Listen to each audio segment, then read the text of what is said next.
Plus, we have a new student today. Hola! Guys, I got this. I take Spanish. Hola, mi llama Julia. Welcome to la clase. ¿Qué? This is Bob and ID. Hola! Well, Mr. W said we have to teach Dora what we're learning. Oh, I'll do it, 'cause, I speak Spanish. No. And 1, 2, 3, 4, 5, 6. 1, 2, 3, 4, 5, 6. Okay, well, Dora, we are learning about the 3 states of matter and the kinetic theory.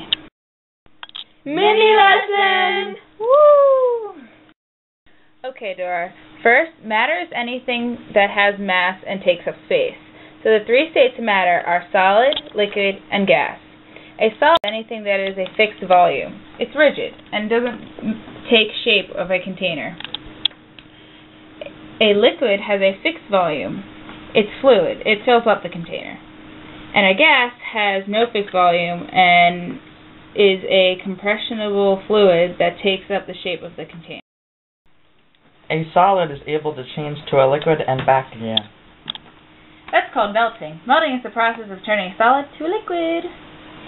As I was saying before ID rudely interrupted me, changing from a solid to liquid is called melting. Melting is the only way to change from a solid to a liquid. And in order for water to melt, it must be at least above freezing, which is 32 degrees Fahrenheit. For it to become a solid again, it needs to cool down to below freezing for water. Which is called freezing and is the process of turning a liquid to a solid. Duh. And playing up, and playing up. Okay, so this is a diagram of what the molecules look like in the water when it melts. The circles are water molecules, and when something is solid, they move very little. Then, as it heats up and melts, the molecules move faster and faster as they gain kinetic energy and thermal energy. Kind of like flies flying around? Exactly, I think. Okay, now let's talk about liquid to gas, like shown. To get from a liquid to a gas, it must be heated more and or boiled.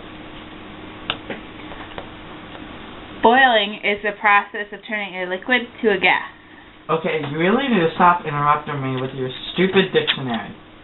Anyway, in order for anything to boil, it needs to be 212 degrees Fahrenheit or 100 degrees Celsius. But don't mix it up with evaporation. That has nothing to do with this process. Okay, to get from gas to liquid is called condensation. Which is the process of turning a gas to a liquid. Oh my gosh. ID, really? Okay, in the atmosphere, condensation may appear as clouds, fog, mist, dew, or frost, and is not a matter of one particular temperature. It is when temperature is lowered to its dew point.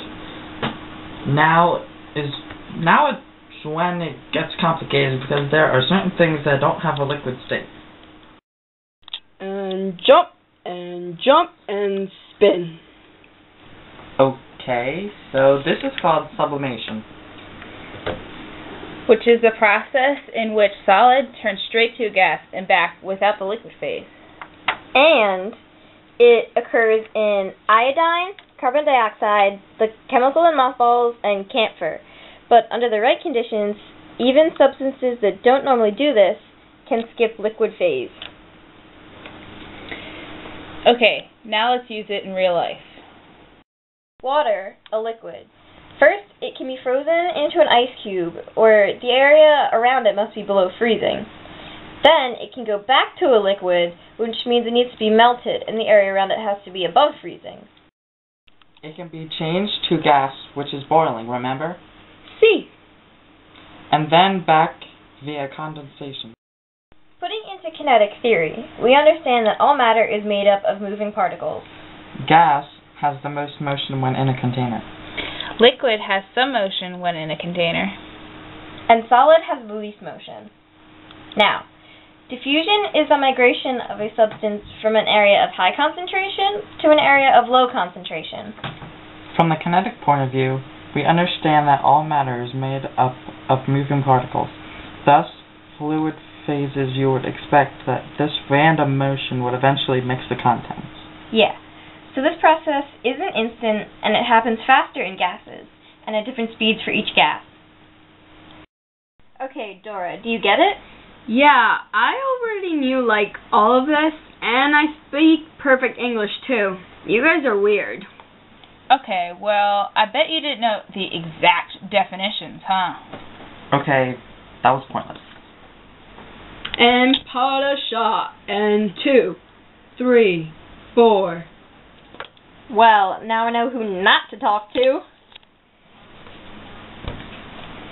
Okay, class, now let's check out this one video. It has nothing to do with the lesson, but it's funny.